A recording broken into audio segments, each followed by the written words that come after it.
Hello, Steve. Hey, Helene, how are you today? Good, thank you. So can you elaborate a little on what appealed to you about adding Alex DeBrincat to the team?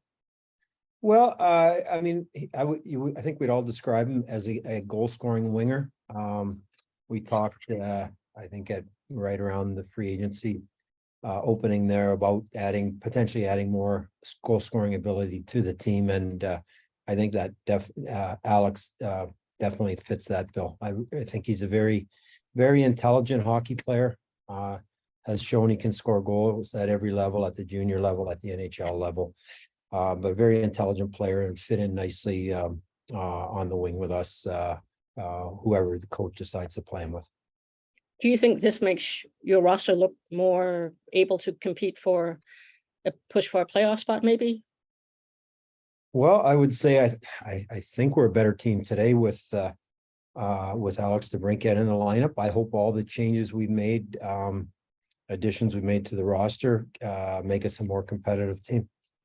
And just with everything that happened with Philip Zadina, I mean, is the upside you gain almost $2 million in salary cap space? Yeah. Yeah. Sorry, I'm not sure what your question is. Well, just you had spoken last week about you hope he will continue to develop here. Yeah. But with what happened now, that you gain some cap flexibility out of that contract. Yeah, that's a positive. I mean, again, and go back to it when we signed Philip a year ago. The feeling was, he's going to get better and continue to play a bigger role.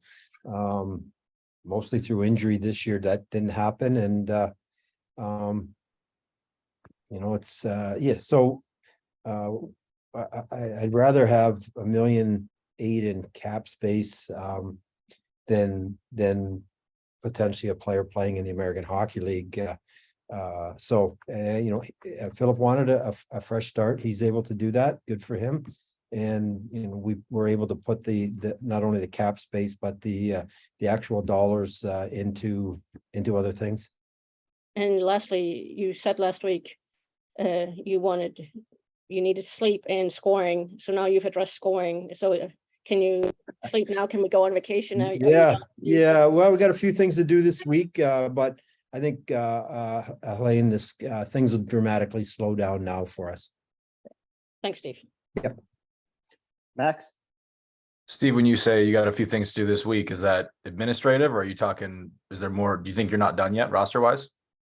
No, yeah, more administrative stuff, just some off-season things, which I won't bore you with the details. It's honestly not that exciting. What made 4 years the right term for you guys with Alex? Well, one, it was a number we were both comfortable with. Bring a player in. Things are changing. You're starting to see more players, at least this offseason, and I think it might be a trend, but more players signing shorter term contracts, not necessarily going the full 7 and 8 years. And again, we discussed 4 and 5 years, and ultimately we're both comfortable doing 4 years. How would you I know you talked about everyone would characterize him as a goal scorer. He's hit 40 a couple of times. Do you see that as a potential for him to do again in Detroit? Sure. I'm not going to set a number on it. I think he's more than a goal scorer, though. I say he's a very smart hockey player, passes the puck, and really manages puck extremely well. I think he's a good line mate to play with. He's not just a shooter, but he can make plays. He's valuable on the power play and does a good job 5-on-5. So, I don't even know what your question was. Sorry. Go ahead. All right, you got it. Thank you. Okay. Ansar? Yeah, hi, Steve. Just getting a bona fide sniper like this, just talk about what that does for the team in general, his line mates, just having a guy that you can really count on to produce in a fairly big number. Yeah.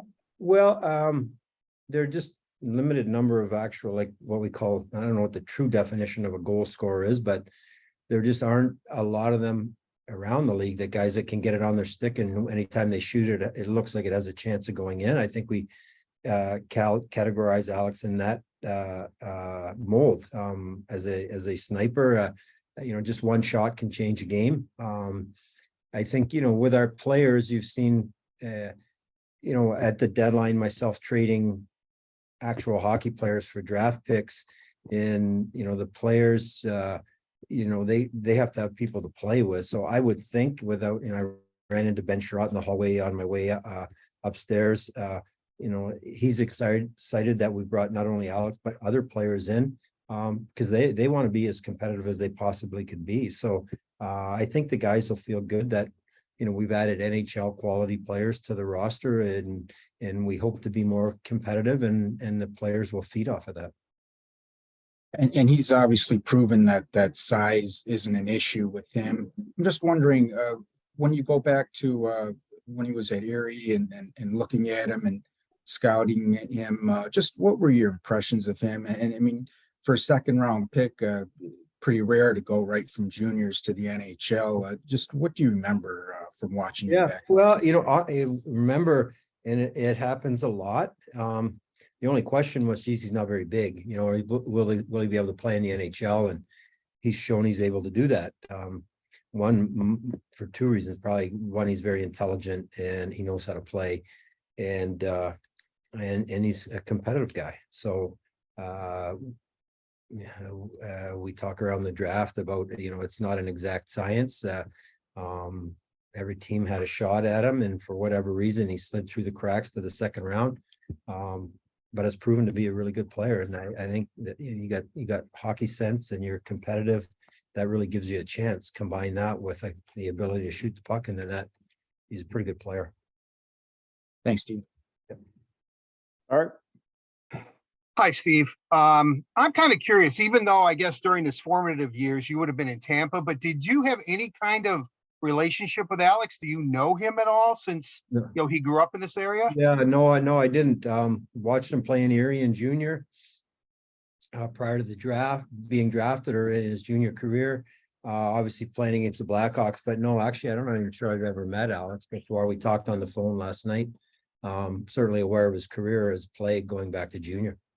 Steve, how long did this take to really play out from when it was real serious? You contacted Ottawa, maybe his agent, however that worked, to actually get this deal done. Was this a long, laborious process, or did it come together rather quickly?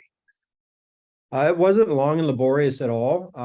We talked, a little bit around prior to the draft, and then a little bit prior to July 1, and then really got the trade done,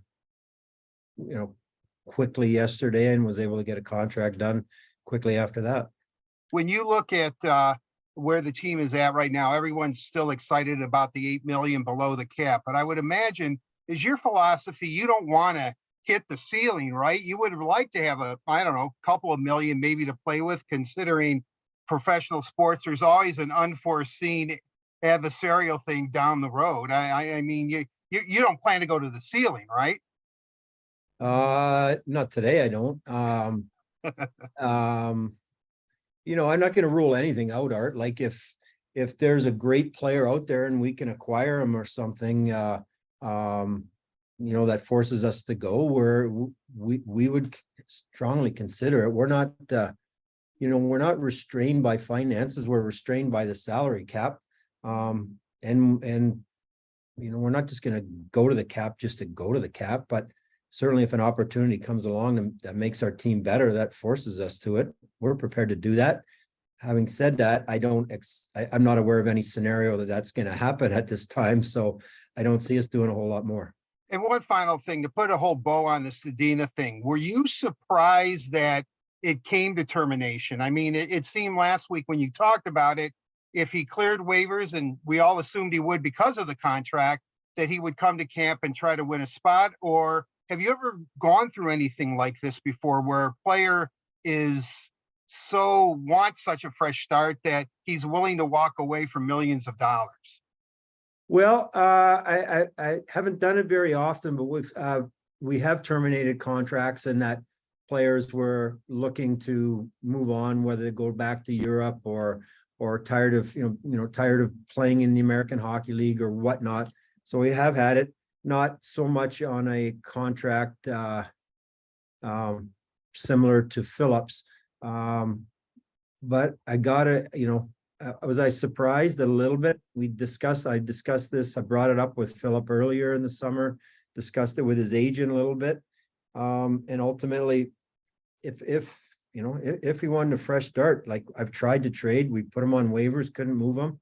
This is the only way to get a fresh start. So, I really respect him for making this decision. Like, he's not a dumb person. He knows what he's given up.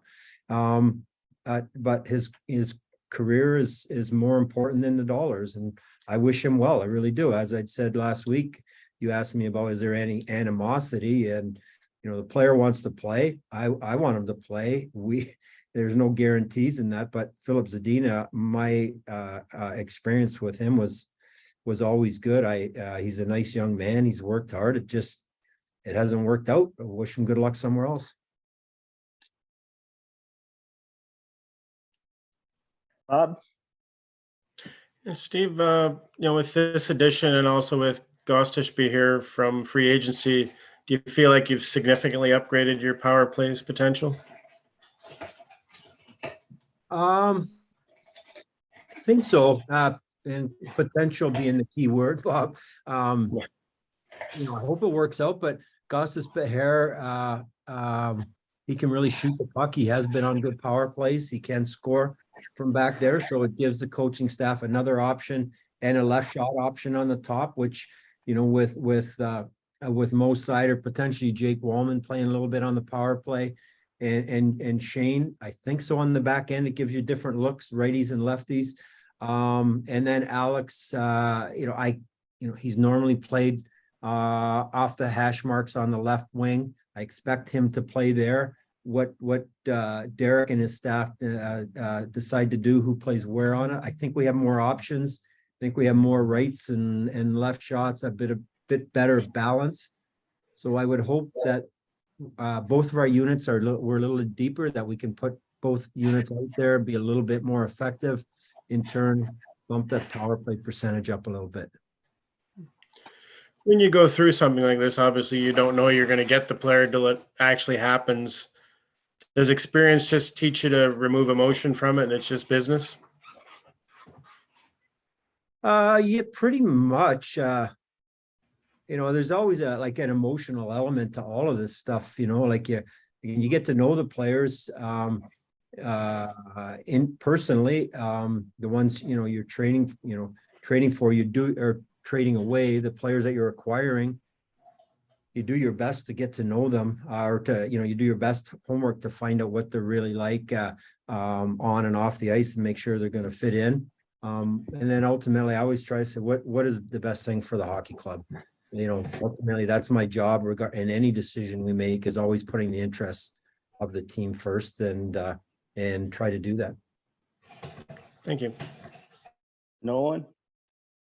Hey, Steve, when you look at the totality of the trade, how significant is it to you that you do get to pick between those 2 first rounders next year? Well, it gives us a little protection.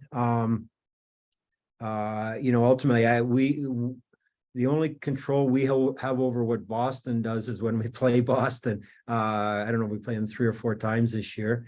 So it gives us protection. It gives us some options. I don't know where we're going to finish in the standings this year. I hope we're creeping forward. I don't know. I think Boston is still a very good team. They've still got some work to do with some of their own free agents, it looks like. But we think they're going to be a good team. So it kind of gives us a little bit of protection. Boston's pick is protected on their end, and that if it were to be a top 10 pick, they have the option of keeping it or giving us next year's pick, which in turn would give us the option of either using ours or Boston. So it gives us a little protection if one of these picks is very high. Ultimately, if both of them are very high, Ottawa's going to be very happy with what they acquired in the trade. Sean? Hey, Steve, obviously you've been working on this since around the draft and before the draft, but was there, when you look back on it, was there much of a surprise that a player like this was available after the nature of his big move from Chicago to Ottawa last year? When you look at kind of before it got to you start negotiating it, was there a surprise that a guy like this would even be available? Not really. It's a surprise, when we hear about it, it's kind of well documented, not only players like Alex, but a few of these younger guys that have big high QO numbers. It's interesting follow what the team is going to do with them. We saw Timo Meier in a similar situation be traded in San Jose. It looks like just watching from afar, a lot of the US kids have a desire to, come and play in US markets. And you could ask each of them what their reasoning is for that. So when we're following all this stuff in the media, and when we find, when we hear that Alex is available, I can't say we're shocked, and then, as we find out that is actually a possibility that they might move him, started to think about it. And is this a good fit for us? Does it make sense? And ultimately come to the decision that, yeah, we think it does. With him, and I know you said you only talked to him on the phone yesterday briefly, but did he talk to you at all about he's coming back to where he grew up, Michigan, or anything? Like, did you guys have any of that type of conversation? Yeah, we talked maybe 4 or 5 minutes last night, and just touch base, try to get him maybe down. I think he's in the area this week, maybe pop down to LCA here one day. But yeah, he had just expressed a real excitement about playing in his home city, growing up here in Detroit. So I think it's a little bit for us, a bit of an added bonus to have some of the local players, Dylan, Andrew Kopp, himself, Austin Zarnik's in the organization as well, to have some local ties. I think it's great for these players, but it's great for our market as well. I thank you, Steve. Yep. Kevin? Yeah, Steve, you've obviously given out long-term contracts before, and you alluded to this before. It's kind of trendy now to maybe take in the middle range, but I know each contract is based on, the individual and so forth and the age, but do you have kind of a philosophy about contracts? Do you prefer shorter deals for the flexibility? And because I know some GMs like to lock guys up, get those free agent years, but in general, how do you view contracts? I'm not sure, Kevin, I have a hard set philosophy on contracts. There's risk in every deal you do. You do short-term risk, you lose control of the player on the back end, and long-term risk is, as we know, is a lot of things can happen on a long-term that affect a player's ability to perform on a long-term deal. So what is my philosophy? One, I try to make a deal with the player. I try to understand what they're looking for, and what's important to them in trying to get a deal done. But ultimately, I guess I would say I'm comfortable. I prefer these, I'd call this a middle term deal. What exactly is middle term? I don't know. Is it 4 and 5? Is it 3 through 6? I don't know. But I like these midterm deals. You get to know the player. As I say, I've watched Alex DeBrincat play his entire junior career and pro career. So I know the player. Now you get him in an organization, you really get to know them and your comfort level, and we can go back at it. But these midterm deals, from mid-length term deals, I think are a good compromise for both sides. Thanks, Steve. Stoney?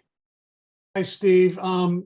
He's one of the few players that have had over 40 or more goals and 100 hits in a season. So you can't characterize him as a one-way player. Is his feistiness, how much of an advantage is that? And is there anybody who he reminds you of, maybe even back in your day? And I think a guy, not a perfect fit. They're a little different players, but coincidentally, we're Swedish. We're Håkan Lubin. He's even smaller. Mats Naslund. really smart, effective players who were really good all around hockey players. I think Alex, comparing him to those two, he's a little bit more of a shooter than them. But really smart hockey players who were very effective all over the ice. And, you know, they weren't dumping the puck into the corner necessarily and going in and running guys, but they were still very effective players. And so that's kind of a similarity for me, who I would see him as that type of player. Although, again, they would be more, I wouldn't categorize either of those as strictly goal scorers or playmakers. And I think they're a bit of a blend. I'd say Alex has shown a bit more of a goal scorer, ability to put the puck in the net at this stage. One other thing, was there any trepidation from either side? To some people say you can't trade within your division. Was that even an issue at all? No, I've traded within the division. Ultimately, I say I try to make the best deal for the team. And I assume Pierre made the best deal he could. I don't know what other options they had. I don't have the ability to talk to every other team, or I do, but they're not going to tell me what they're doing. So no, I think you make the best deal for your team, and you don't worry about it. Thank you. Carly? Quick one from me. It seems like the common theme with the players you've been signing is that they genuinely want to be here in Detroit. And now with DeBrincat being a hometown kid, as the general manager of a team that's working its way back up, how much weight does that carry when you sign a player? Well, generally, I think every player signs somewhere. If they're free agents, they want to be there for some reason. I think the players with local ties, I think there's an added benefit to it. I think they really, when you target a specific place for the right reasons, for, very good reasons, and not just going, say, to get the top dollar. I think a player is more invested in it. So, and I think it's good. It's really good in our market to have players with local ties. Our fan base, a lot of our fan base may have gone to school, may have played minor hockey against these guys, or maybe even played minor hockey with them or whatnot. So I feel it's good for the organization. Ultimately, I want really good players. I don't care where they're from, but I think it is a bonus. I think there is some value in having these players that want to play in Detroit. And in these particular cases, they want to play here, interested in playing here because they have some local ties. Thank you. Last question, Sam? Steve, I'm curious, once you kind of got past the actual trade and on to talking with Alex and his representation about an extension, what was your pitch to him about what you can see the Red Wings accomplishing in the next 4-year window with him in the lineup? You know what? There wasn't a pitch. Alex DeBrincat's an astute young guy, can look at our organization, see the players within it. He did mention he played golf with Dylan Larkin earlier this summer, and brought up the possibility of maybe being traded to Detroit. But really, I didn't have a sales pitch. I talked with his agent. It didn't take that long. That why we felt he'd be a good fit, and kind of talk about our organization. I think even the things happened quickly on July 1, but the players have done their homework. They look at organizations where they think they might have an interest. They look at the depth, where the actual team and what's coming, and make their decisions accordingly. So these guys are pretty well informed, and it really wasn't a sales pitch on my end. Thank you very much. Yep. All right, that's all the time we have today with Steve. Steve, thank you very much. We'll be back shortly with Alex DeBrincat. Great. Thanks, everybody. Appreciate it.